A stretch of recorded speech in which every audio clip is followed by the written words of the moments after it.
Ooh, pretty. Ooh, Veraton. From Alto Moncayo, the 2010 Garnacha. 100% Grenache from, as they say in Spain, bery old vineyards.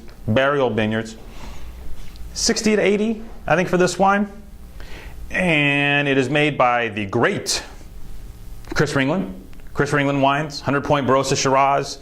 My gosh, how many fantastic wines has he made in his life? Well, he's still making them. The 2010 Alto Moncayo Veraton is fantastic. And in fact, I don't know if it's the vintage or Chris or whatever, but we're seeing maybe a slight shift stylistically. We got more lift in this wine, I think, in 2010, and less oak. That's what we tasted straight away. You know, I may get a text from Chris saying, you're dead wrong, mate. We used twice as much AP John cooperage for that particular wine.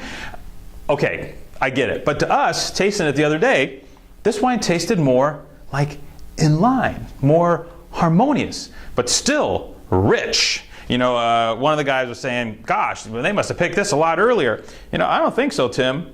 You know, alcohol's clocking 15.5%. So I don't think they necessarily picked it earlier. I just think Chris and his crew had a better idea with what to do with it. And I think 2010 was a sensational vintage for Grenache. 2010 had the lift and precision. You know, the weather was conducive to producing wines with freshness but intensity. And I think that's what we're seeing in this particular bottling. So even though it's big from old vineyards and full of that yummy, super duper raspberry, not kirsch, more urgent, fresh raspberry and chocolate with a little cranberry thrown in type fruit component, my gosh, the wine still has lift and just hum. And we love it when wine hums, especially when it's Spanish Grenache, because a lot of Spanish Grenache can be a bit kind of, and this stuff is like this. So I don't know how much it is, in the 20s somewhere, but I think the price is less than last year. So I still think it's one of the most sensational values in Spanish Grenache, which is really hard to say because there's so many great old vine Grenache wines from Spain that are like 10, 12 bucks.